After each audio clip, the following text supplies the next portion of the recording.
Katanya kalau ingin punya anak, umrohlah. Jadi selain ibadah, juga berdoa di Baitullah.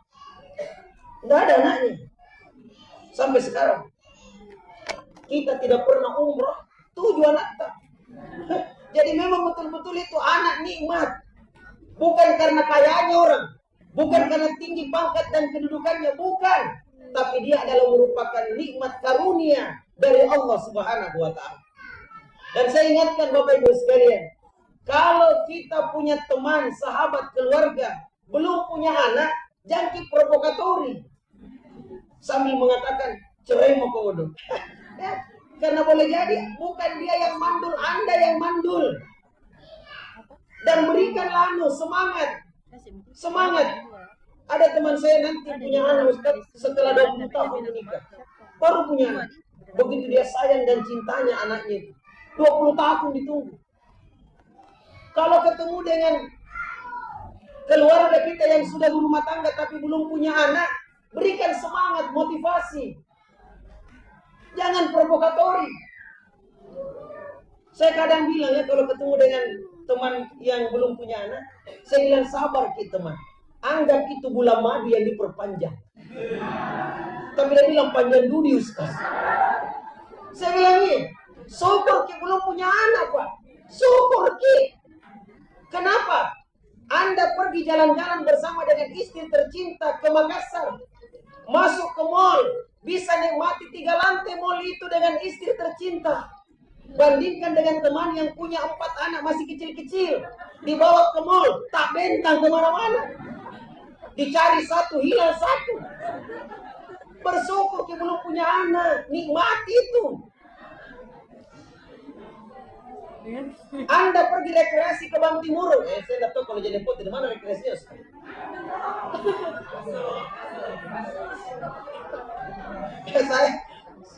kalau dia saya tidak tahu kalau jadi foto. Kalau di Makassar itu biasanya ke Bantimurung lah ya. Ke Bantimurung. Anda dengan istri tercinta naik mobil sampai Bantimurung, bisa nikmati itu waterfall, air terjun, butterfly, kupu-kupu dengan indahnya, dengan nikmatnya. Bandingkan dengan teman yang punya 4 anak masih kecil-kecil, diajak pergi rekreasi ke Bantimurung, naik di atas mobil, silaga-laga pompong di atas jamaah sekalian. Kadang kita supir mengatakan, turun gasen apa semuanya. Sampai di Bantimurung marah-marah, pulang marah-marah. Anak-anak bilang, sis saja ki. Katanya rekreasi, apa buktinya? Makanya, kalau belum punya anak, nikmati itu. Ini jamaah sekalian. Kalau tidak percaya, tanya yang punya banyak anak itu. Wah, ya Allah. Makanya, bersyukurlah jamaah sekalian. Ya. Itulah kenapa sampai Allah berfirman, al-malu wal banun zinatul hayatid dunia. Harta dan anak-anak adalah merupakan perhiasan kehidupan di dunia. Perhiasan, nikmat. Dan karena dia nikmat, syukuri. Dan kalau kita mensyukuri nikmat Allah, minimal ada 3 yang kita dapat. Syukur itu perintah. Kalau kita bersyukur akan bernilai pahala. Ya. Fazkuruni azkurkum washkuruli wala takfurun. Allah yang suruh kita bersyukur atas nikmatnya. Maka itu bernilai pahala. Yang kedua, kalau kita bersyukur, maka kesyukuran itu akan kembali kepada diri kita. Dengarkan tadi ayat yang dibacakan oleh qari kita tadi dengan indah. Wa may yashkur fa innama yashkuru li nafsi. Barang siapa yang bersyukur, maka sebenarnya kesyukuran itu adalah untuk dirinya. Dan yang ketiga yang didapatkan untuk orang yang bersyukur adalah Allah akan tambah nikmatnya lewat kesyukuran kita itu. La in sakartum la azidannakum. Jika engkau mensyukuri nikmatku, kata Allah, saya akan tambah nikmat itu. Sekarang kita masukkan dalam konteks anak. Kalau kita bersyukur dengan nikmat yang Allah berikan kepada kita berupa anak, caranya adalah bimbing, bina, arahkan dia dengan sebaik-baiknya. Yang kita binting, dibimbing bukan dibinting. Kenapa? Karena keberhasilan itu akan kembali kepada diri kita. Bayangkan anak-anak kita yang masih kecil-kecil yang tampil tadi ini.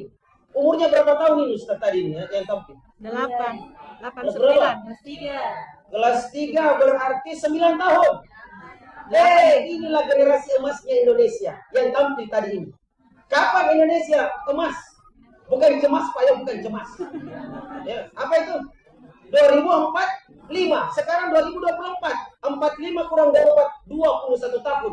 Maka di tahun 2045 anak yang tampil tadi di sini yang usianya 9 tahun, maka di tahun 2045 usianya sudah 30 tahun.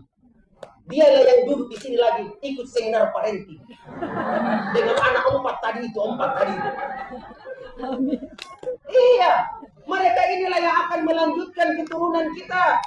Tidak lama kita hidup di dunia ini, kita akan meninggalkan dunia ini. Yang akan melanjutkan keturunan keluarga kita itu adalah anak-anak kita. Makanya bimbing bina dia dengan sebaik-baiknya, karena mereka inilah yang akan menyambungkan mata rantai daripada kebaikan keluarga kita. Wa aslih li fi zurriyati. Berikanlah kebaikan kepadaku dan alirkan pula kebaikan itu kepada anak cucuku. Sudah berhasil orang tua kita mendidik kita untuk kita bisa mandiri seperti sekarang ini. Bisa menjadi pejabat seperti sekarang ini. Bisa rajin ibadah seperti sekarang ini. Pertanyaan besarnya adalah, mampukah kita juga mendidik anak-anak kita untuk jauh lebih mandiri daripada kita, untuk jauh lebih sukses daripada kita, untuk jauh lebih beribadah daripada kita, untuk sampai kepada itu. Inilah peran kita semuanya. Mendidik anak dengan penuh cinta jamaah sekalian. Makanya sebelum kita cambuk, ingatlah, jangan sampai dia tidak doakan nanti. Berpikirlah, sayangi, cintai dia. Apalagi jamaah sekalian, mereka inilah yang akan mengangkat harkat dan martabat keluarga. Ada orang tua yang biasa-biasa saja, yang kalau datang di pertemuan tidak ditunggu. Beda dengan Pak Sekda ditunggu kipah. Ada yang datang tidak ditunggu, tidak datang juga tidak dicari. Ini orang kena pagana-gana jamaah sekalian. Jadi biasa-biasa gini orang, tapi dia peduli dengan anaknya, dia bimbing anaknya, dia bina anaknya. Pilihkan sekolah terbaik kepada anaknya. Akhirnya ada di antara anaknya menjadi pejabat negara misalnya, menjadi menteri misalnya. Begitu banyak orang-orang yang biasa orang tuanya bisa menelurkan dan melahirkan pemimpin-pemimpin terbaik bangsa ini. Siapa yang bangga jamaah sekalian? Orang tua. Kan kalau anak jadi pejabat, terangkat derajatnya yang biasa-biasa saja. Apalagi jamaah sekalian. Jadi kembali kepada diri kita. Apa yang Bapak Ibu usahakan dengan mengeluarkan dana biaya untuk sekolah anak kita, memperhatikan bagaimana perkembangannya, kita cukupkan sandang, pangan, papan, bahkan sampai kepada pendidikannya, kembali kepada diri kita. Yang berikutnya Bapak Ibu sekalian, anak ini akan menjadi sumber kebahagiaan orang tua. Jadi kata Ibnu Abbas radhiyallahu anhu, salah satu di antara penyebab kita dapat bahagia hidup di dunia. Karena tadi Pak Sekda mengatakan, jangan hanya bahagia di akhirat, bahagia juga di mana? Di dunia. Masa di dunia kita sengsara, di akhirat bahagia? Belum tentu juga. Jangan sampai sengsara tuh di akhirat jemaah sekalian. Maka bahagialah di dunia, senanglah di dunia. Dengan apa? Dengan anak-anak kita. Bagaimana tidak menjadi sumber kebahagiaan? 7 anaknya ketemu dengan teman lama di acara pengantin. Kita ditanya, kita sudah berapa kemanakan? Kita jawab 7. Dengan ibadahnya. Kita bilang bukan masalah banyak teman, tapi masalah kualitas. Teman kita tanya, di mana dia sekarang? Oh, anak pertama yang pernah kita lihat dulu waktu datang ke rumah, anak pertama dia sudah jadi lawyer papan atas di Jakarta. Yang kedua dokter, yang ketiga direktur perusahaan di Freeport sana, di tambang emas. Yang keempat dia lanjut pendidikan S3 ke Australia. Anak berikutnya sekarang jurusan kedokteran di Unhas. Anak berikutnya sampai yang paling kecil sekolah di Wadah, kelas 2 SD, tapi ranking 1 dari 30 siswa. Itu yang tanya kita, tak kaget-kaget. Jadi semua. Satu jangan pusing 7 kali.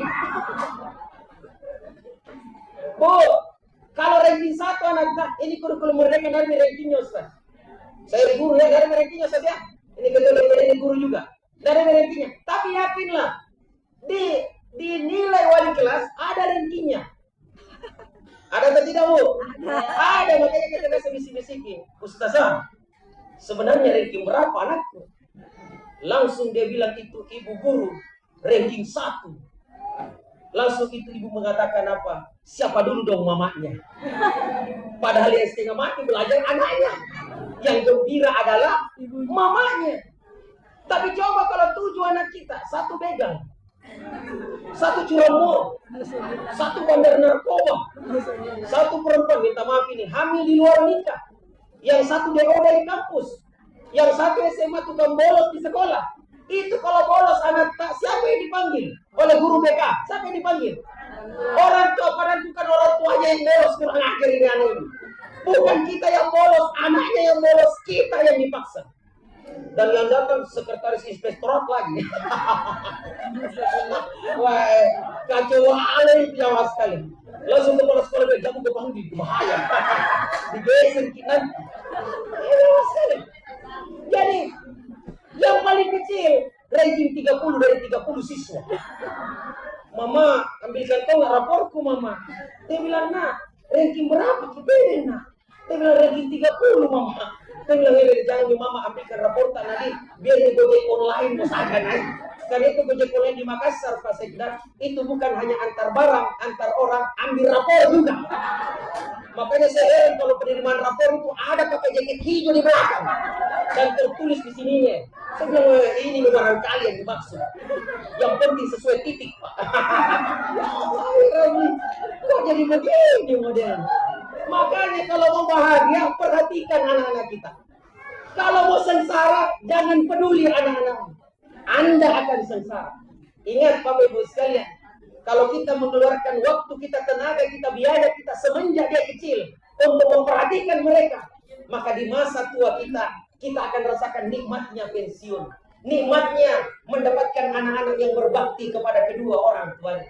Tapi kalau kita hanya menyibukkan diri kita untuk mencari uang dan uang, mencari nafkah dan nafkah, berangkat sebelum anak-anak bangun, pulang setelah anak-anak tidur, dia tidak tahu siapa bapaknya.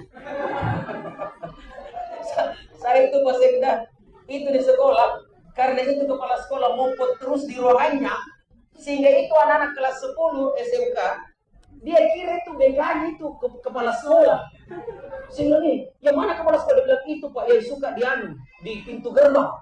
Bukan, itu bukan. Makanya pedulilah dengan anak kita, cintailah dia. Kenapa? Aset kita. Dan yang paling tinggi adalah, yang paling tinggi adalah dia adalah merupakan generasi masa depan, generasi bangsa ini. Dia yang akan melanjutkan pembangunan daerah kita ini, Bapak Ibu sekalian. Sekarang usianya 9 tahun, nanti 45, usianya 30 tahun. Sementara Gibran 35 tahun, wakil presiden. Wakil, Pak Wakil. Kita nggak bahas itu ya.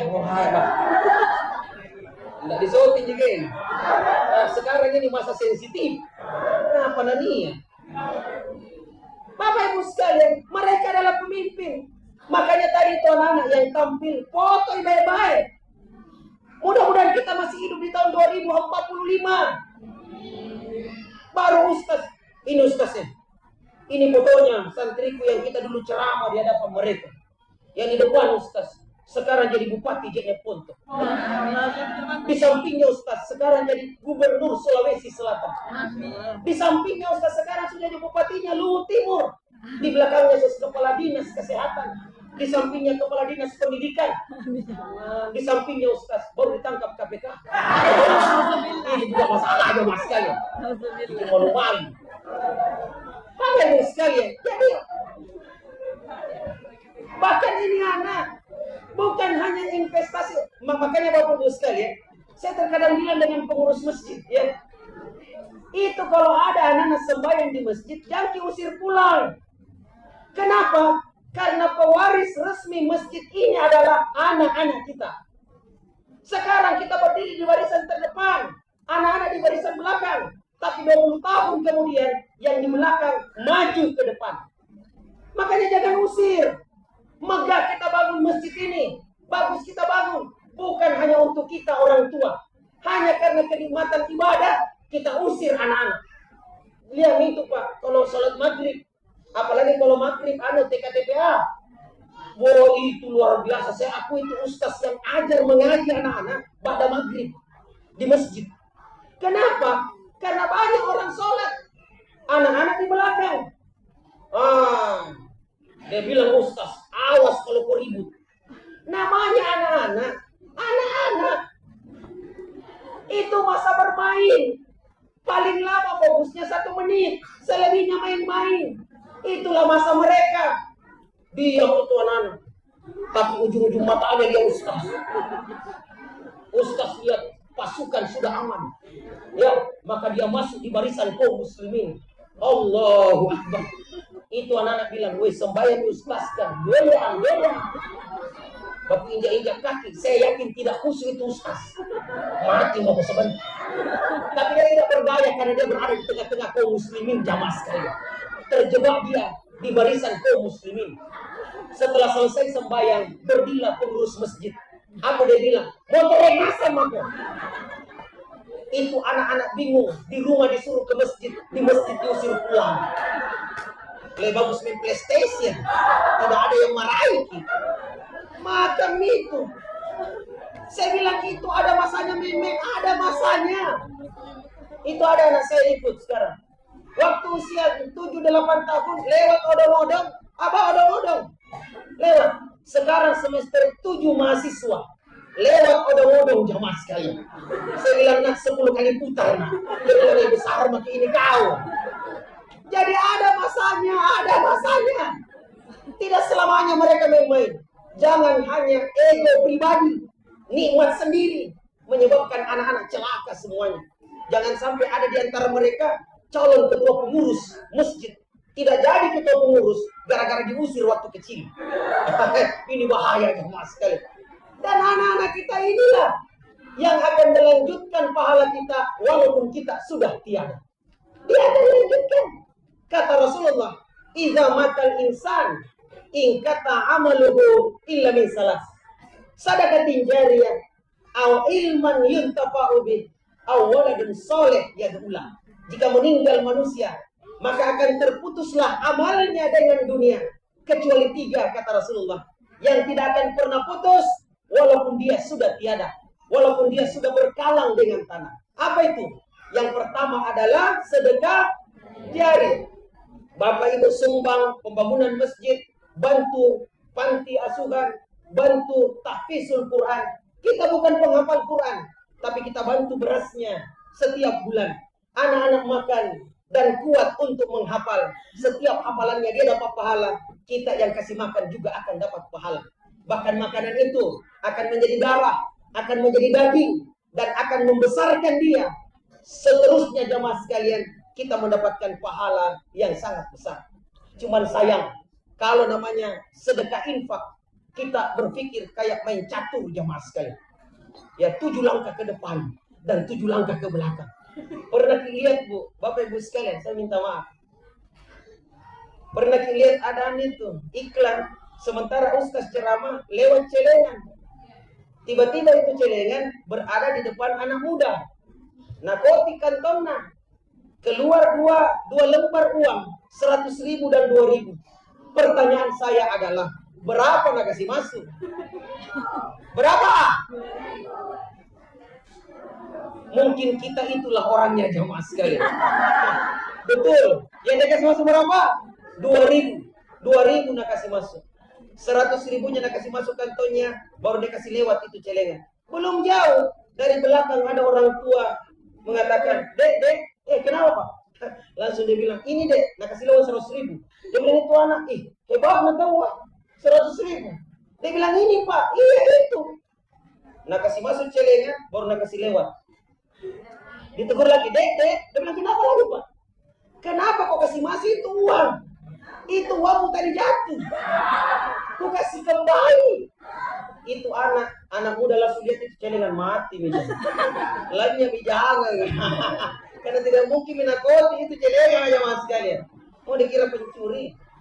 Yang kedua ilmu yang bermanfaat. Dan yang ketiga siapa? Anak soleh yang senantiasa mendoakan kedua orang tuanya. Anak sholat dapat pahala, orang tua dapat pahala. Anak ngaji dapat pahala, orang tua dapat pahala. Tapi bukan saya yang ngajar Ustaz, tapi anak kita. Kita fasilitasi dia, kita antar dia ke sekolah, diajar oleh guru-guru terbaik. Maka kebaikan yang dilakukan oleh anak itu akan berpulang kepada orang tua. Wa may yashkur fa innama yashkuru li nafsi.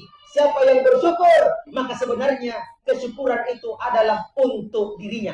Dan hebatnya Bapak Ibu sekalian, anak ini setelah besar, dewasa, menikah, punya lagi anak. Apa namanya Bapak Ibu? Kalau anak kita punya anak, apa namanya Ustaz? Cucu.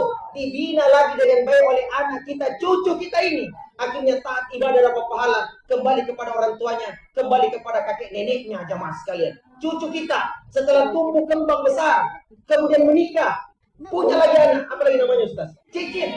Dibina lagi dengan baik cicit kita oleh cucu kita ini. Akhirnya taat ibadah dapat pahala, kembali kepada orang tuanya, kembali kepada kakek neneknya, kembali kepada kakek nenek pulantunya, jamaah sekalian. Setelah cicit kita besar dewasa menikah, punya lagi anak, apa namanya Ustaz?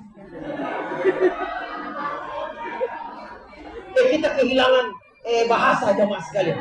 KBRI tidak menuliskan lagi. Padahal baru 3 turunan, anak, cucu, cicit. Kita kehilangan bahasa, tapi kita tidak akan pernah kehilangan pahala, jamaah sekalian. Itulah kenapa sampai Nabi Ibrahim alaihissalam berdoa kepada Allah bukan hanya untuk dirinya, tapi juga untuk keturunannya. Ibrahim 14 ayat yang ke-40.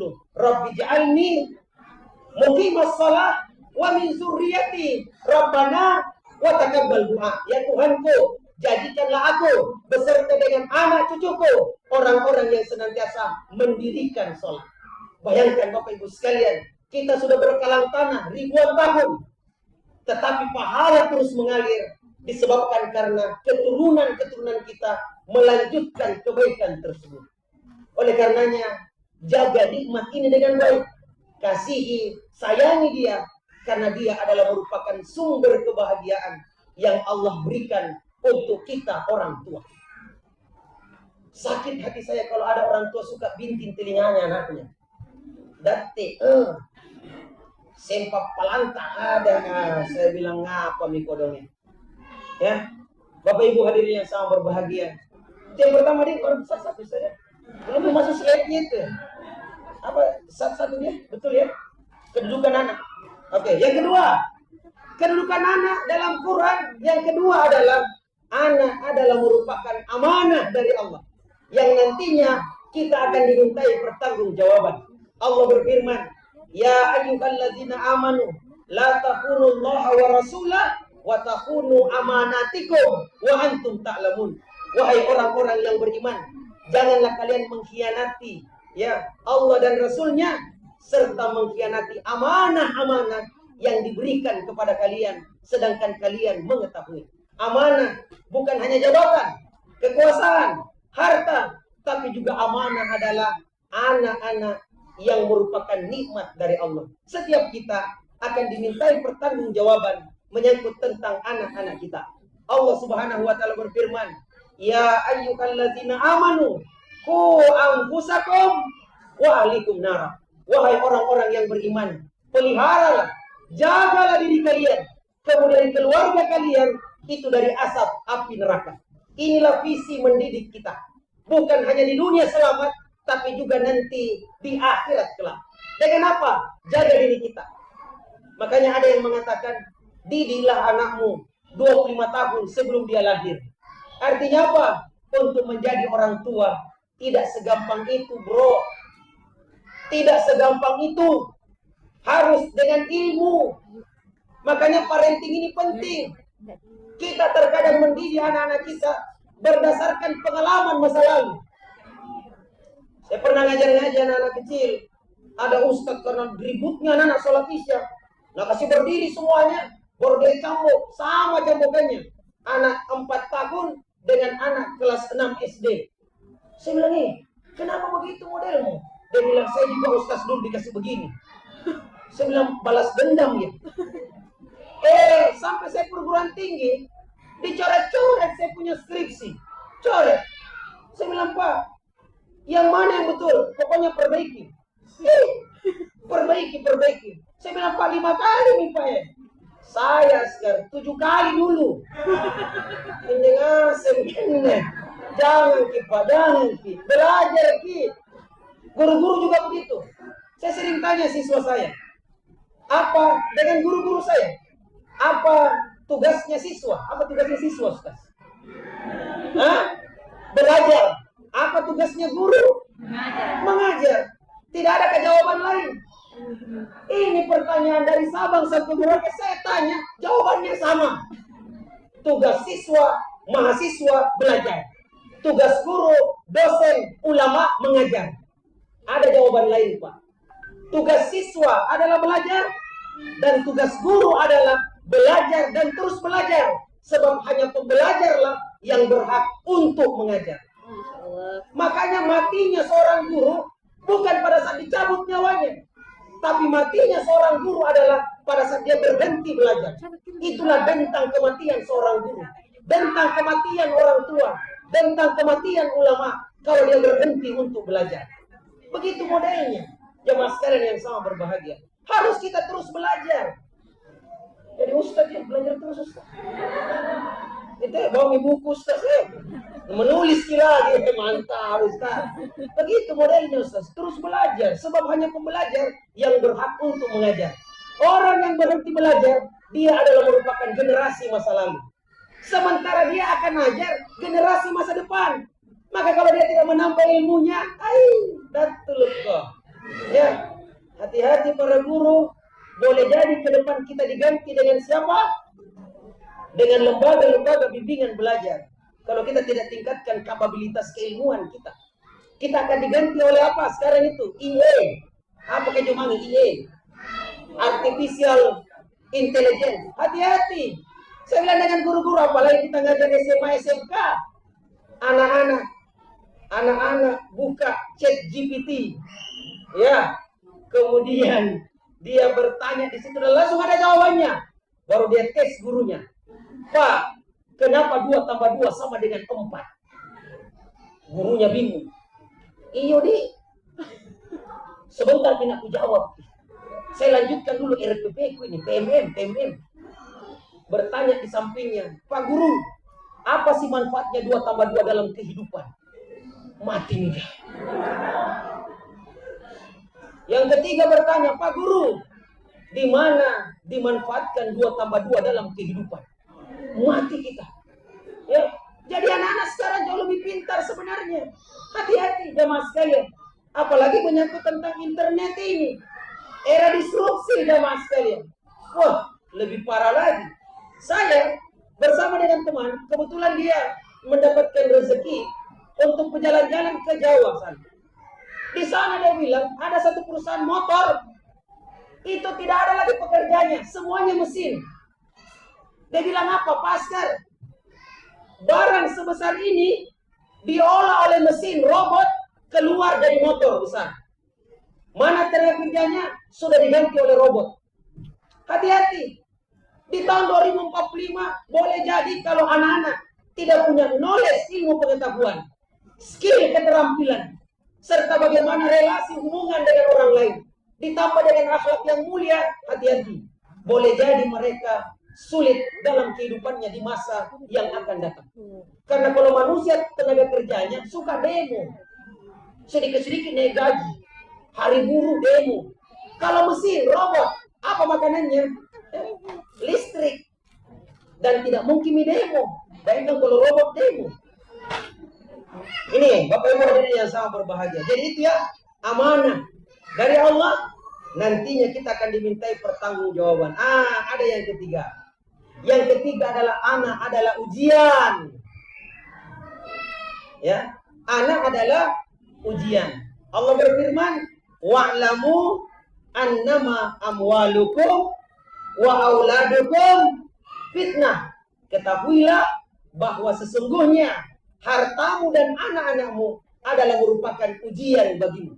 Dari ayat ini Bapak Ibu sekalian, kita bisa mengambil kesimpulan bahwa semua orang tua yang punya anak pasti diuji oleh Allah Subhanahu wa taala lewat jalur anak-anaknya. Jadi kalau kita bilang, kan terkadang Ustaz begini, rumput tetangga jauh lebih subur daripada rumput sendiri. Sehingga terkadang kita menengok rumput tetangga sambil mengatakan, "Woi kau, tolong itu kau. Itu tahu 30 juznya." Kita tidak tahu bagaimana pengorbanan orang tua di samping untuk menjadikan anaknya bisa hafal 30 juz. Jadi tidak usah khawatir Bapak Ibu sekalian. Semuanya adalah ujian. Jadi kalau misalnya anak kita nakal, langsung kita mengatakan begini, Shadaqallahul azim. Maha benar firman-Mu ya Allah, lagi maha agung. Sini kau nak, betul-betul kau adalah ujian bagi. Memang ujian jamaah sekalian. Saya guru matematika di sekolah. Saya tahu betul itu otaknya siswa saya. Ada yang berisi otaknya, ada setengah isinya, ada yang tidak ada isinya jamaah sekalian. Ulu di bawah. Nah bawa kemana-mana. Sehingga temannya bilang, "Weh, ini bikin habis-habis oksigen saja ini. Kita sudah setengah mati bernapas, tatal lagi dia ini." Ujian. Saya sebagai guru tidak mengusir anak itu. Saya tetap ajar. Bahkan sampai ada siswa saya kalau saya ngajar dia tidur Pak, ngorok. Temannya bilang, "Pasar tidur Ki." Saya bilang, "Jangan gangguin." Pak Askar setengah mati tidur kalau malam. Dia Pak Askar kerasnya suaranya masih asik-asik tidur. Itu nikmat dari Allah, jangan ganggu. Dan saya tahu kenapa sampai dia bisa tidur. Karena tadi waktu Pak Askar mengajar, dia memperhatikan dan fokus dengan baik. Mungkin melewati ambang batas fokusnya. Akhirnya dia tidur. Dan saya bilang dengan teman-temannya, boleh jadi temanmu yang tidur nak jauh lebih hebat pemahamannya kebanding kalian yang melihat ini. Akhirnya temannya bilang, "Kalau begitu Paskar, saya juga mau tidur." Saya bilang, "Ini kalau tidur kau sudah dilombai temanmu." Betul. Ujian nasional tahun 2010, ujian nasional. Ini anak paling tinggi nilainya 8,75. Dari 40 nomor, cuma 5 nomor yang salah. Dia tertinggi matematikanya di sekolah kami, 8,75. Anak-anak yang lain protes, "Paskar, tinggi sekali nilainya." Saya bilang, "Nak, makanya Pak Askar bilang kepada kamu dulu, kalau Pak Askar mengajar, tidur kok." Apalagi lewat di Pak Askar. Kalau termentong. Jadi begitu Bapak Ibu sekalian. Santai aja. Masa kita dimain-maini dengan anak-anak? Main-maini dia. Itu, enjoy. Jadi jangan ada guru stres di sini. Apalagi guru TK. Itu nih guru TK, guru paling stres. Baru gajinya 1 koma, baru tanggal 1 sudah koma. Baru ibu-ibu membayar SPP tanggal 25. Apa tidak 4 kali mati gurunya? Dan itu guru TK kesian, susah diajar anak TK. Disuruh duduk berdiri, disuruh berdiri lari-lari, dimarahin kencing. Bu, cepat dibayar SPP Bu ya. Jangan tanggal 25 kesian. Saya pernah ajar anak TK. Baca Quran Iqra. Nalia bukaku. Baca nak, Nalia lagi. Baca Nalia lagi. Saya bilang berhenti nak, tutup Iqra. Saya tanya tuh, kenapa suka lihat mukanya Ustaz? Apa dia bilang? Ustaz, itu mata tuh kayak mata kucingku di rumah. Ya Allah, ya Rabbi. Lain pikirannya Pak.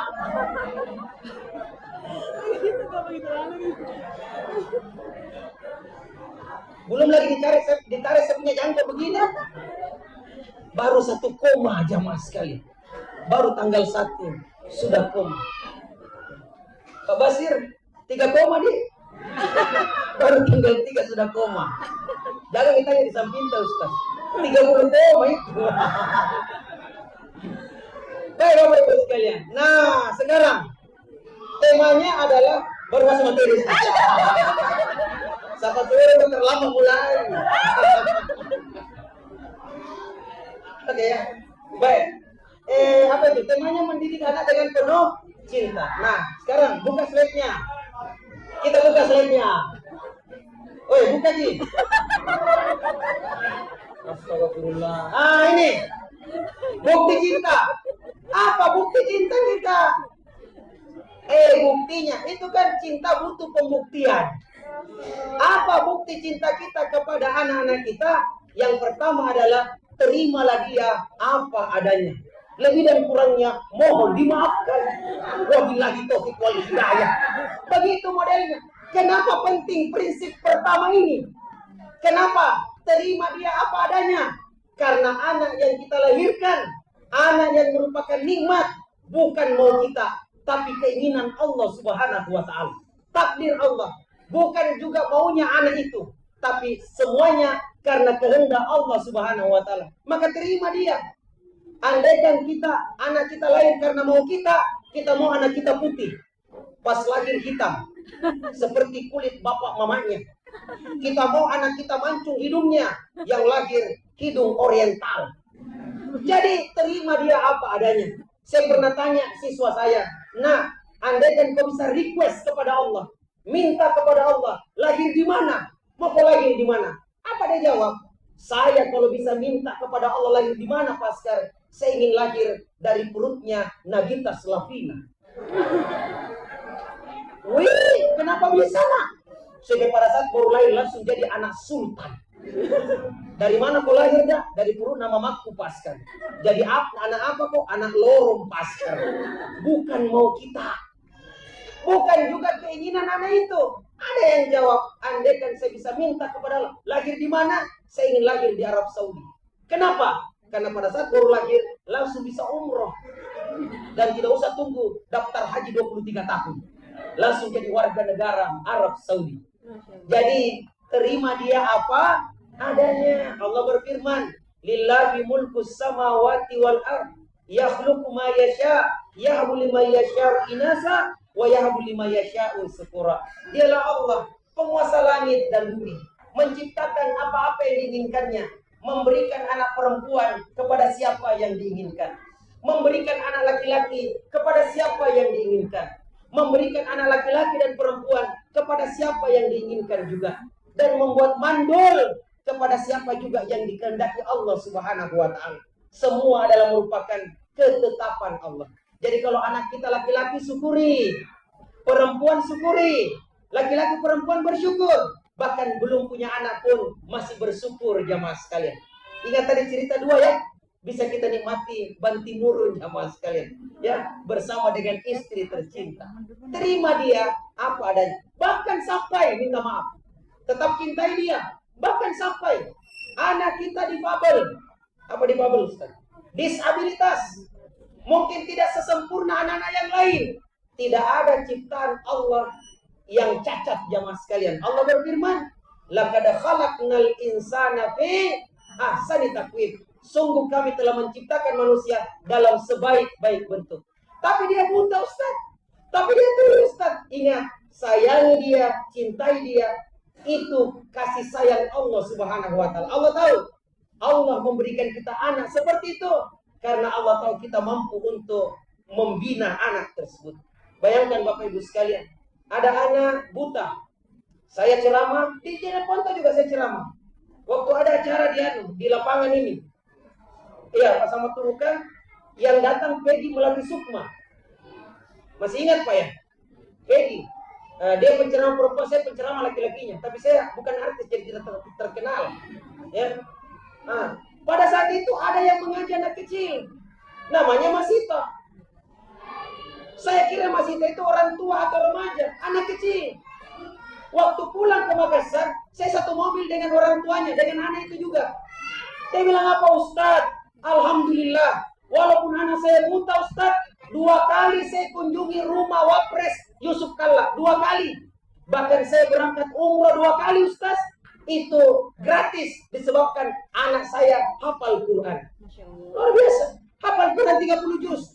Sementara anak kita bolak matanya. Berapa juz nah hafal? 3 juz jamaah sekali. Juz alpukat, juz jeruk, juz mangga, air ninjo. Tahu ki Naja, tahu Naja? Naja lumpuh layu yang bisa bergerak cuma mulutnya dengan matanya. Tapi di usia 12 tahun sudah hafal Quran 30 juz lengkap dengan terjemahannya. Anak kita sere lari kemana-mana. 3 juz nah hafal jamaah sekalian. Juz apa tadi Ustaz? Juz Al-Fuqah jamaah sekalian. Terima dia apa adanya. Jadi, dan ya Allah, jangan kita suka banding-bandingkan anak kita. Terima apa adanya. Makanya kecerdasan itu bukan satu, kognitif bukan. Tapi Howard Gardner mengatakan ada 9 jenis kecerdasan. Ada interpersonal, ada kecerdasan spasial, ada kecerdasan bahasa, ada kecerdasan fisik, olahraga. Jadi boleh jadi dia tidak ranking di kelas, tapi dia nomor 1 sepak bola. 270 juta penduduk Indonesia. Setengah mati cari 11 orang. Terpaksa naturalisasi. Sekarang lebih banyak naturalnya daripada aslinya. Susahnya. Jangan Ki, pulang anak yang kecil ranking 1, yang besar ranking 30. Langsung kita bilang, "Woi kau sini kok, pala busuk kanre." Besarnya di badannya, ranking mulia. Jangan Ki. Boleh jadi dia lemah kognitifnya, lemah ilmunya. Tapi kalau disuruh cuci mobil, juara 1. Kalau disuruh urusan luar, sarean. Disuruh kerja PR, tertidur dia di situ. Jadi begitu. Legitkan potensinya sesuai dengan apa yang Allah berikan kepadanya. Boleh jadi potensinya olahraga, legitkan dia. Makanya Indonesia ini membuat sekolah khusus olahraga. Karena kalau mereka ditempatkan di sekolah umum, keteteran dia. Kan begitu modelnya jamaah sekalian. Jadi, apa tadi yang pertama Ustaz? Terima dia apa adanya. Ibu-ibu juga kalau dapat suami, terima suami tak apa adanya. Bapak-bapak juga begitu, terima istri kita apa adanya. Siapa suruh memilih dia. Dan ingat, hanya manusia diberikan kesempatan Allah untuk memilih-milih. Tapi kalau kita sudah memilih, tanggung konsekuensinya. Berani makan yang pedis, berani kepedisan. Berani makan nangka, berani kena getahnya. Berani menerima lamaran seorang laki-laki, maka berani juga menerima dia apa adanya. Jadi bapak-bapak, kalau misalnya masakan istri kita tidak begitu nyaman di lidah kita, ada GrabFood. Ada di Jepang. Tidak ada. Ada. Mantap. Tapi butuh fulus. Kalau cucian istri kita tidak begitu bersih, ada apa Ustaz? Ada laundry. Masa langsung cerai? Tapi butuh fulus. Karena orang Arab bilang ini Arab samping sekali jamaah sekalian. Dekat Jepang tuh ini. Fulus mulus. La fulus mampus. Ibu-ibu juga. Ustaz, suamiku suka ngorok kalau tidur. Nggak bisa tidur Ustaz. Saya bilang apa? Bu, terima suami tak apa adanya. Sudah ku terima Ustaz. Ngoroknya itu Ustaz. Kayak Rossi baku balap. Setengah mati kita tidur. Saya bilang, Bu, jangan rubah ngorok suami. Karena boleh jadi itu penyakit. Tapi yang dirubah adalah mindset di kepala ibu. Jadikan ngorok suami bagaikan simfoni yang indah.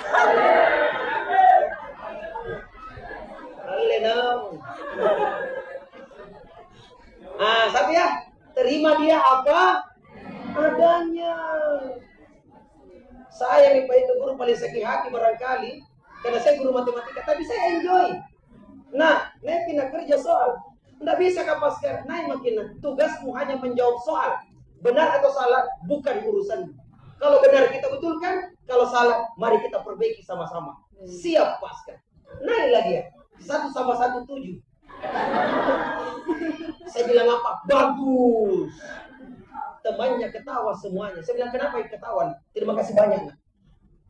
Beranjak dari tempat duduk naik ke papan sudah satu kesyukuran. Percaya diri. Apalagi berani menjawab. 1 + 1 = 7. PD-nya luar biasa. Bagus nak. Duduk kita. Temannya ketawa. Salah Paskar. Saya bilang apanya salah? Berapa jawabannya nak? 2 Paskar. Itu perspektifmu berdasarkan matematika. Tapi kalau sudut pandang sosial budaya, 1 mamamu, 1 bapakmu, 5 anaknya, berapa satu rumah? 7, betul nak. Baru saya bilang dengan siswa yang tadi saya tahun 7. Tapi nak, kita sekarang bukan belajar sosiologi, tapi kita belajar matematika. Mari kita perbaiki. Adakah hati yang terluka jamaah sekalian? Kita memang guru stres. Gaji 1 koma. Naik kok. Awas kalau salah. Belum pindah salah memang jamaah sekalian. Saya tahun 7. Wah, kelas berapa mau kok? Duduk kok. Memang ini. Bagaimana caranya anak-anak bahagia di sekolah? Andaikan itu anak tahu, dia bilang apa? Andaikan saya pintar paskan, saya tidak datang sekolah. Saya datang sekolah dari pintar, apa dari bodoh menjadi pintar. Itulah tugas paskan. Makanya digaji 1 koma. Sudah menjadi emosi kita ya mas sekali. Apalagi? Yang kedua, bukti cinta kita adalah apa Bapak Ibu? Lindungi dia dari azab api neraka. Apa yang menyebabkan mereka selamat dari azab api neraka? Luqman mengajarkan kepada anaknya, ajarkan sejak dini untuk hanya mengesahkan Allah Subhanahu wa taala. Ya bunayya la tusyrik billah. Wahai anakku, janganlah engkau mempersekutukan Allah. Apa lanjutannya Ustaz? Inna syirka la zulmun azim. Karena kesyirikan itu adalah merupakan dosa yang sangat besar. Pokoknya 70 dosa-dosa besar. Kitabnya Al-Kabair Imam Az-Zahabi menempatkan urutan pertama dari 70 dosa-dosa besar adalah syirik kepada Allah. Hati-hati. Dan seterusnya, dan seterusnya. Yang berikutnya, kalau kita cinta kepadanya, buktinya adalah doakan selalu dia. Doakan, ya mas sekalian. Kenapa sukses Nabi Ibrahim membina anaknya Ismail sampai Ismail bisa sesoleh itu? Beliau jarang ketemu dengan anaknya. Beliau berada di tempat yang lain. Anaknya dengan istrinya beliau atau mamahnya ini Ismail, Siti Hajar, berada di tempat yang lain. Tapi kenapa bisa tumbuh kembang anak sesoleh Ismail? Jawabannya adalah karena Nabi Ibrahim membantu pertumbuhan anaknya dengan doa kepada Allah.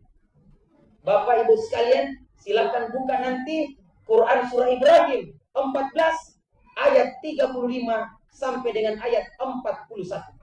Semuanya di sana kita akan baca dan temukan rentetan-rentetan doa Nabi Ibrahim untuk kesolehan anaknya yang bernama Ismail. Jadi kalau jauh kita dengan anak kita, bantu dia dengan doa. Tapi kalau kita dekat dengan anak kita, ketemu dengan anak kita, ajari dia secara verbal, secara langsung, verbatim, ajarkan kepadanya. Lihat Quran surah Luqman 31 ayat 12 sampai ayat 19. Itu pada saat ketemu dengan anak, langsung dengan verbal. Ya bunayya aqimis shalah. Ya bunayya, begitu terus. Ya bunayya innaha intaku misqala habatin, dan seterusnya. Karena beliau ketemu ya bunayya. Tapi kalau tidak ketemu, pakai resep Nabi Ibrahim. Ibrahim 14 ayat 35 sampai dengan ayat 41. Bapak Ibu hadirin yang sama, yang keempat apa? Menjadi teladan yang baik di hadapannya. Kalau kita cinta. Ada Bapak Ibu sekalian, sekarang anak-anak kita terkena penyakit split personality. Apa itu? Kepribadian yang terpecah. Ilmu di satu sisi, kenyataan di sisi yang lain. Rusak anak kita hari ini Pak, Bapak Ibu, terutama di sekolah. Kenapa Pak sekarang? Saya berikan contoh kecil. Tertulis di sekolah no smoking, dilarang merokok. Tapi kenapa anak-anak tetap merokok? Karena gurunya merokok. Bayangkan ada guru, Pak, guru olahraga lagi. Ada rokok di tangannya begini. Dia masuk di kelas, awas kalau kau merokok, saya hukum tuh. Itu anak-anak bingung, yang mana yang benar? Yang dia bilang atau yang dia lakukan? Dan rupanya anak-anak lebih cepat mencontoh apa yang dia lihat daripada apa yang dia dengarkan. Edgar Dale, salah seorang pakar pendidikan. Saya tidak tahu negaranya negara mana, Ustaz. Ku baca itu, Edgar Dale pernah melakukan penelitian. Rupanya 75% anak-anak kita belajar lewat penglihatannya. 13% lewat pendengarannya. Dan 12% lewat anggota tubuh yang lain. Itu kenapa sampai, Bu? Kita biasa bilang begini dengan anak, woi, mana ke telingamu? Dia bilang itu anak, ini. Kenapa Pak tidak mendengar? Karena kemampuannya mendengar hanya 13%. Tapi kemampuannya mencontoh, pengadaptasi yang baik, itu adalah lewat penglihatannya. Maka jadilah contoh teladan yang baik di hadapan anak-anak kita. Kalau kita ingin anak kita senantiasa sholat, rajin sholatlah utama. Kalau kita ingin anak kita senantiasa berkata-kata benar, berkata-kata yang baik, berkata-kata mulia, asupkan dalam telinganya kata-kata yang indah, kata-kata yang baik, kata-kata yang benar. Cuma ini juga jadi masalah, Pak Sekda. Biasanya anak-anak kata-kata bagus terus karena ustaz sama bapak-bapaknya. Pokoknya bagus. Usia 5 tahun main di luar. Di luar tidak terkontrol bahasa. Di sana ada kata-kata mutiara, kata-kata kotor, semuanya bercampur bau. Sehingga anak kita pasti dengan kata-kata kotor, kosakata baru ini. Dia scan di kepalanya. Tidak ada yang sama. Oh, kosakata baru.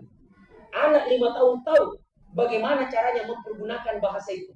Dia mengidentifikasi kapan digunakan oh kalau orang berkelahi, oh kalau diambil baranta, oh kalau dikata-katai, tahu caranya mempergunakan. Pulang ke rumah, bertengkar dengan adiknya, keluarlah kata-kata kotor itu. Marah tidak Ustaz? Marah, apalagi Ustaz. Ustaz. Ya, siapa itu? Saya Abi, sini kok. Kurang ajar bentong ini anak ini. Di mana kok apa itu bahasa? Anak-anak kaget. Apa salahku? Nah, kosakata baru ini. Nah, baru juga kuterapkan. Kenapa didaktai mulut? Kenapa kita tukang daktai di rumah? Kenapa kita? Orang tua stres.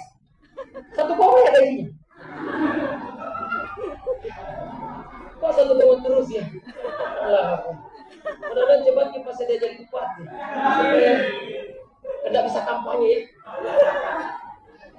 Tidak ikut jadi pas dia tidak jadi yang 4 calon ya. Banyak Allahu Akbar ya.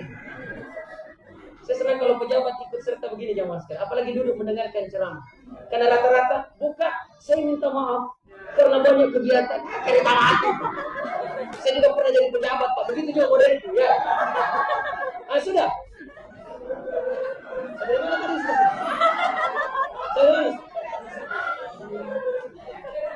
Sampai di itu. Di mana? Saya bilang apa? Kenapa kita tidak tabayun? Fatabayanu. Dengarkan kata-kata, jangan emosi. Kita antara stimulus dengan respon masih ada ruang diafragma untuk kita berpikir. Kita emosian dari orang tua. Senggol, benjol. Apa dikawin? Bukan apa anak SMA, bukan maki. Orang tua maki. Jangan langsung marah. Anak bicara kotor, kita bilang, siapa itu nak? Saya Abi. Sini dulu nak, ulangi. Berarti dia tidak ngerti apa artinya. Satu kali lagi ulangi. Kita bilang sini kok nak. Pernahkah kamu mendengarkan kata-kata ini di rumah nak? Keluar dari mulut ayah dan bunda? Tantemu, opu pernah? Tidak pernah Abi. Kalau tidak pernah nak, kau tahu kenapa tidak pernah? Karena itu kata-kata kotor, tidak baik, dosa, neraka tempatnya. Sambil kasih ekspresi jamaah sekalian. Jadi kata-kata kotor kan kotor nak, tidak layak diucapkan untuk anak seperti kamu. Tapi temanku bilang begitu Abi. Kalau kau ketemu temanmu bicara begitu kasih tahu jangan sampai dia tidak tahu. Bilang itu kotor, tidak baik, dosa, neraka tempatnya. Siap Abi. Itu anak-anak kalau ada kelebihannya sedikit boroi jamaah sekalian. Betul kak? Boroi, jangankan permainan, kata-kata saja. Petantang petenteng meme dengan teman-temannya langsung bicara kotor temannya. Langsung anak kita mengatakan apa?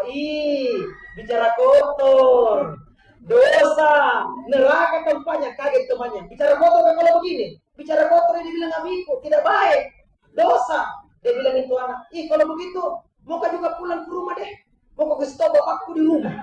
Bilang ini kata-kata kotor ini. Jangan sampai dia tidak tahu. Jadi semenjak kecil anak kita amar ma'ruf nahi munkar jangan salah. Dan tidak ada mulut yang didaktai oleh orang tuanya. Guru memang orang tua stres jamaah sekalian. Satu koma. Silakan di warung. Baik, saya berpindah. Apa tanda cinta kita? Apa tandanya? Apa mau coba itu? Dengarkan ungkapan perasaannya. Dengarkan ungkapan perasaannya. Dengarkan kesian.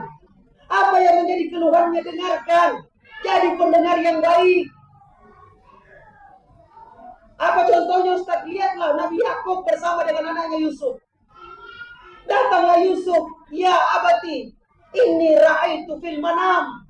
Wahai bapakku, Saya melihat dalam mimpi bahwa ada 11 bintang, bulan, matahari sujud kepadaku. Apa reaksi Nabi Yusuf? Nabi Yakub? Apa reaksinya? Dia tidak membenarkan dan tidak menyalahkan. Dia cuma menyarankan, anakku, jangan ceritakan mimpimu kepada saudaramu. Itu saja pesannya. Jadi pendengar yang baik. Coba kalau kita Nabi Yakub, Bapak, mimpi kata tadi malam. Apa nih? 11 bintang, bulan, matahari sujud kepadaku. Kita bilang apa? Itu mimpi fire, lu pakai tiap hari. Sampai merasuk ke otakmu. Makanya jangan kumenggenna. Jadi bagaimana caranya anak-anak mau terus terang kepada orang tuanya? Semenjak kecil kita cut setiap ungkapan hatinya. Dengarkan saja. Benar atau salah bukan urusan kita. Kita tinggal meluruskan. Kalau begini modelnya, anak-anak akan terus terang kepada orang tuanya sampai dewasa, jamaah sekalian. Apapun kejadian di sekolahnya, dia akan ceritakan di rumah. Betapa banyak anak hari ini curhatannya ke media sosial, curhatannya kepada pacarnya, curhatannya narkoba, minuman keras, dan seterusnya. Padahal ada ayah bunda yang bukan hanya mencukupkan sandang pangan papan, tapi juga pembinaan mental untuk anak-anaknya. Oh, sos. Waktu deh. Jam berapa, Ustaz? Baru slide keempat, Bu. 23 berapa kali slide-nya? Berdialog dengannya. Dialog, Ki. Kalau ada mau tak, mari kita dialog. Beda kalau dia waktu kecil, jangan dialog. Masa usia 3 tahun, nah, apa pilihanmu, nak? Jangan, nggak ada dialog, langsung kita kasih. Tapi kalau sudah remaja, dialog lah. Pilih baju, pokoknya sini Kak, pilih baju. Baju pink, rok pink, sepatu pink ya, kaos kaki pink. Karena mama pinker. Anak-anak sudah ada perasaannya, sudah ada pilihannya. Dialog lah. Apa contohnya Ustaz? Lihatlah Ibrahim dengan Ismail. Ya bunayya, inni ara fil manam anni asbahuka fanzur masa tara. Bayangkan ini. Wahai anakku, saya melihat dalam mimpi nak, Allah memerintahkan aku untuk menyembelihmu. Bagaimana kira-kira pendapatmu? Jadi kalau ada kita punya keinginan, minta pendapat anak, karena dia yang jalankan. Saya mau nak kalau tamat ke SMA, kau masuk ke fakultas kedokteran. Bagaimana kira-kira pendapatmu? Jangan kita cut. Pokoknya tamat SMA, masuk fakultas kedokteran. Kalau tidak, saya coret namamu dari silsilah keluarga. Pak Ji. Jamaah sekalian yang sabar aja. Fanzur masa tara. Bagaimana kira-kira pendapatmu? Bapak Ibu, andai kan kita Nabi Ibrahim dikasih mimpi menyembelih anak, siap ya Allah. 7 anak tak, kita lihat yang paling nakal. Nakal mako. Pokoknya jungkir balik di situ. Sebentar dia. Tengah malam tidur ya. Sudah ngoro jemaah sekalian.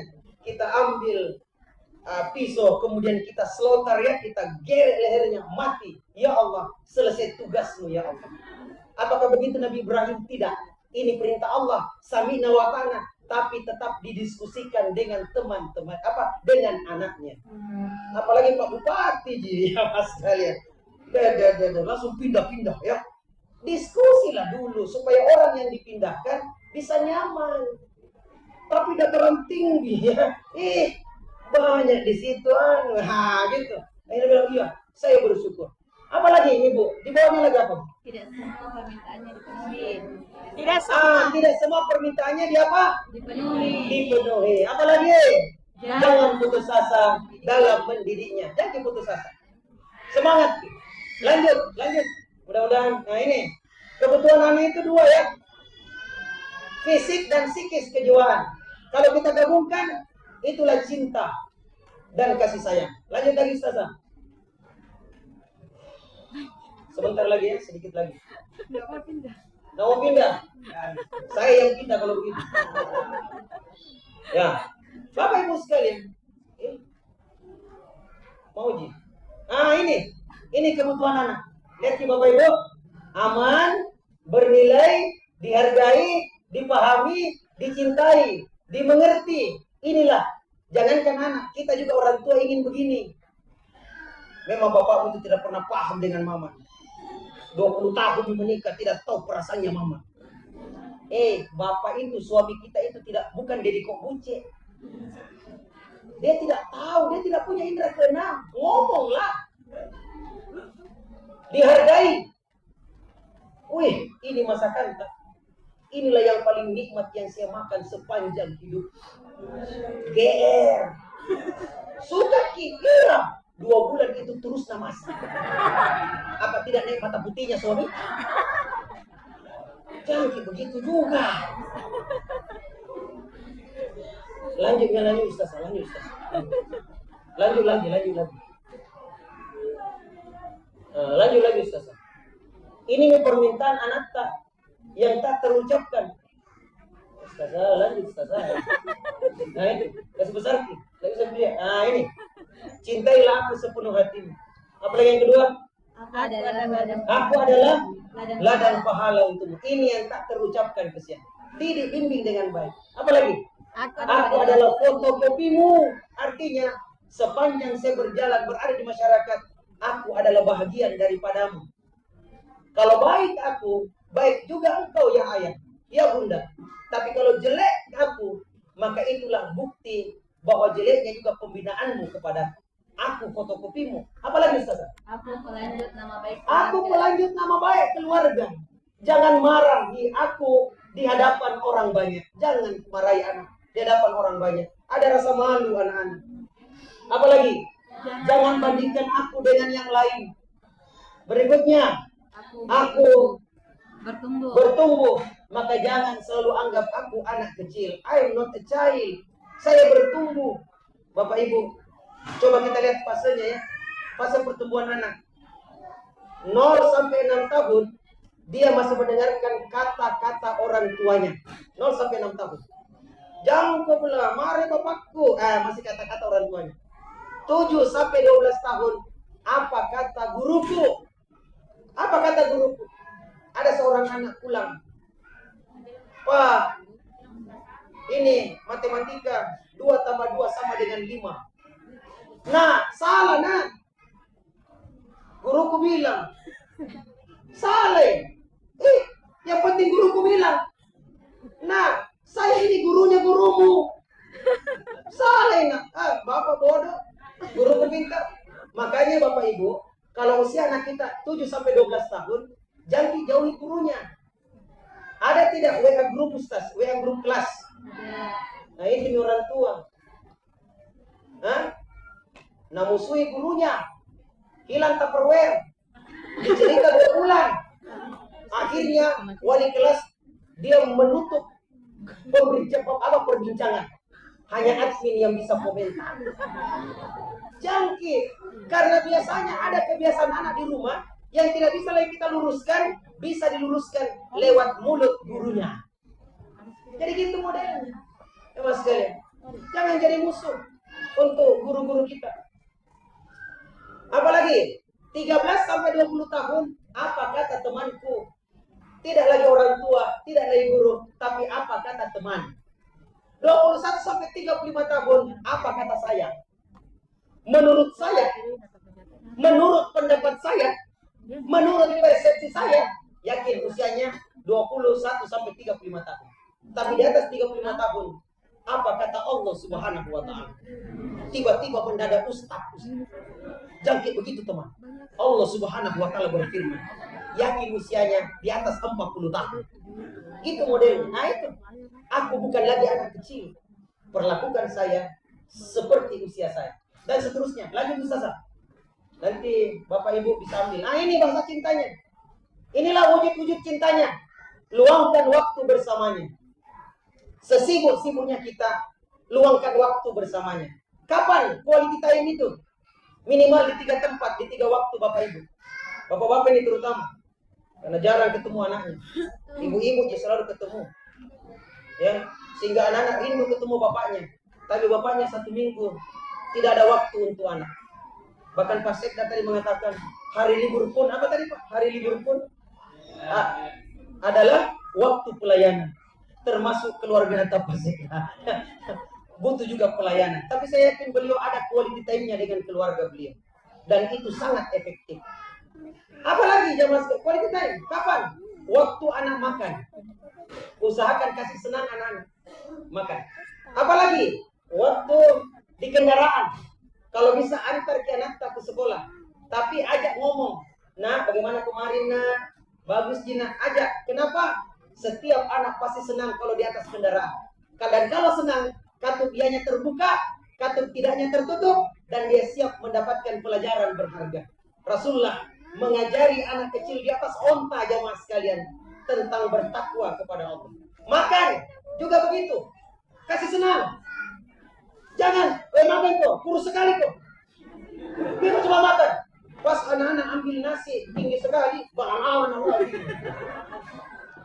Tadi disuruh makan, dibilang balal. Ambil lagi ayam 3. Woi, ingat kok bapakmu. Sementara makan, awas kalau udah kasih habis, awas tuh. Itu kayak paku payung masuk ke siang. Coba lihat Rasulullah. Ada anak-anak gerayangan tangannya sementara makan di samping Rasulullah. Apa kata Rasulullah? Ya gulam, wahai anak, baca basmalah nak kalau mau makan. Kul biyaminik, makan dengan tangan kananmu dan ambillah yang paling dekat denganmu. Masuk itu ilmu. Karena dalam kondisi senang sampai tua, anak ini ingat apa perkataan Rasulullah. Begitu modelnya. Di kendaraan juga begitu. Jangan kebalikannya. Bapak, apa bapak? Itu kalau terlambat bang. Saya juga terlambat Pak Inspektorat Maraika sebentar ini. Akhirnya anak bilang, makan susah, kendaraan susah, bodoh mah pena. Makanya banyak memang stres mau bunuh diri jamaah sekalian. Kenapa? Tekanan, psikis kejiwaan. Tapi kita maklumi jamaah sekalian. Kenapa Ustaz? Nanti Ustaz yang jawab. Lanjut Ustaz. Tunggu dulu. Yang ketiga, pada saat bermain, ya bertemanlah. Anehnya, itu anak-anak lebih suka main dengan bapaknya daripada dengan mamanya. Betul ke ini? Ya, lebih suka main. Kenapa? Karena main dengan bapak tidak ada aturannya. Awalnya dia yang naik itu sepeda, sebentar bapaknya yang naik. Tidak ada aturannya, didengek-dengekin, ya bahkan itu anak dilempar ke atas gitu ya. Tapi kalau main dengan mama, main juga dengan mama, nah, ada deh, banyak aturannya, tidak boleh begini, tidak boleh begitu. Tapi kalau bertanya, anak-anak lebih suka bertanya dengan mamanya daripada dengan bapaknya. Betul atau tidak ini? Puluhan tahun saya pelajari di ilmu jamaah sekalian. Kenapa? Itu bapak-bapak, kata-kata yang keluar dari mulutnya satu hari paling banyak 7.000 kata. Ibu-ibu 20.000 kata jamaah sekalian. Tadi waktu saya bawa mobil ke sini, ada ibu-ibu saya dengar di jalannya dia bilang apa? Kayak mulut perempuan itu, suka menggosip. Oh, perempuan suka gosip ya. Kenapa bisa 20.000 kata jamaah sekalian? Jadi kalau ada laki-laki selalu cerewet, perempuan bilang, weh mulut perempuan nih 7.000, kenapa lebih satu? Itu nih kenapa sampai guru TK perempuan semuanya, tidak laki-laki. Karena anak-anak kecil suka bertanya, sementara bapak-bapak tidak suka ditanya. Cuma 7.000 kata habis di kantor. Pas pulang ke rumah, sudah makin makan? Sudah makin sholat? Sudah. Bagaimana di kantor? Biasa sih. Langsung istri balik, suamiku tidak mesra. Pak, 20.000 kata belum keluar kesian. Pancinglah. Oh, kalau kita di rumah, oh kalau saya begini-begini, sambil komentari, oh ya, gitu ya. Wih, senang dia, senang. Tanya nih bapak-bapak, Pak, kenapa daun warna hijau? Itu jawabannya singkat, padat, menyakitkan. Kenapa nak? Karena memang. Sana bapak, orang kerja. Tapi kalau ibu-ibu, kenapa daun warna hijau? Itu karena ada zat klorofilnya nak.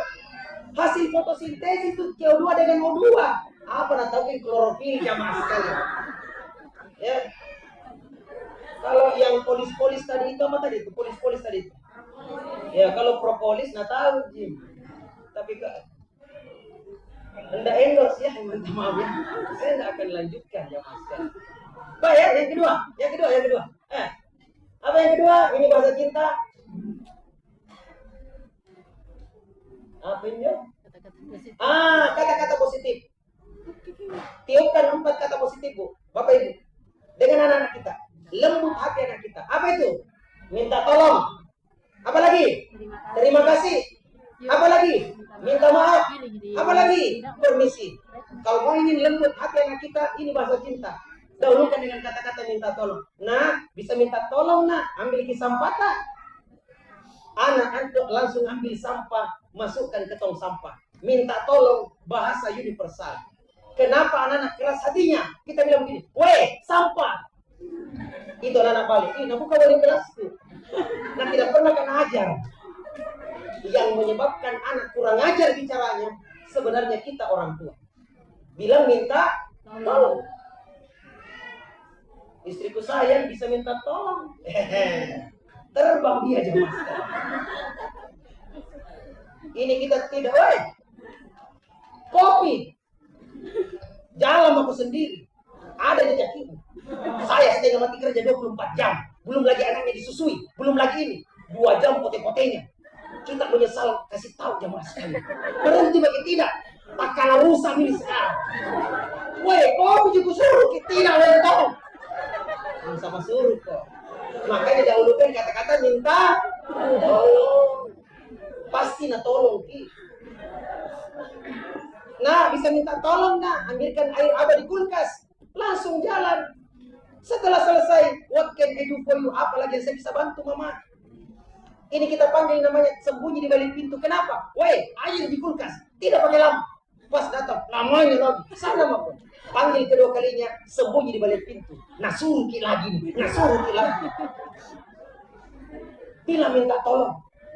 Sekolah, guru menyuruh anak apapun, bilang minta tolong.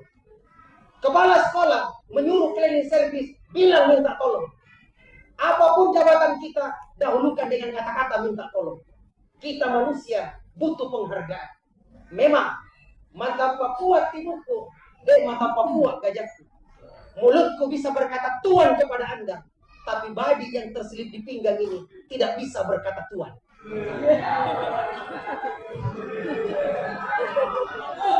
Satu komen kau. Allah Akbar. Bayangkan ada montir mobil orang tua, sementara yang punya anak muda, dia bilang apa? Ambil ini kunci pak. Itu orang tua, dia tidak ingat jabatannya. Dia ambil itu kunci, dia ketok kepalanya tuannya sampai bocor jamaah sekalian. Bilang minta tolong. Yang kedua apa? Terima kasih. Apa bahasa Makassarnya terima kasih? Terima kasih. Apa bahasa Bugisnya terima kasih? Terima kasih. Apa bahasa Torajanya terima kasih? Terima kasih. Apa bahasa Inggrisnya terima kasih? Thank you. Bahasa Arabnya terima kasih. Bahasa Indonesianya terima kasih. Terima kasih. Bahasa jadi fotonya terima kasih. Terima kasih. Memang kita miskin terima kasih jamaah sekalian. Sama di bahasanya. Permisi, lanjut Ustaz. Aduh. Habis Ustaz deh. Capek juga. Ya. Baik Bapak Ibu sekalian, silahkan ya, bahasa cinta sampai saya tuliskan sampai mungkin 8 atau 9 di slide saya ini. Silahkan kalau ada yang ingin mengambilnya. Tapi mudah-mudahanlah anak-anak kita bisa tumbuh kembang dengan baik. Ya, mudah-mudahan kita bisa mendidiknya dengan penuh cinta dan kasih sayang. Karena dia generasi terbaik di masa yang akan datang. Tidak selamanya kita jadi orang tua. Kita akan meninggalkan dunia ini. Mereka inilah yang akan melanjutkan keturunan kita. Mereka inilah yang akan melanjutkan pembangunan kita. Sehingga Indonesia ini dapat langgeng selama-lamanya. Disebabkan karena keturunan-keturunan kita tetap melanjutkan kebaikan-kebaikan ini. Lebih dan kurangnya saya mohon maaf. Hadanallahu wa yakum.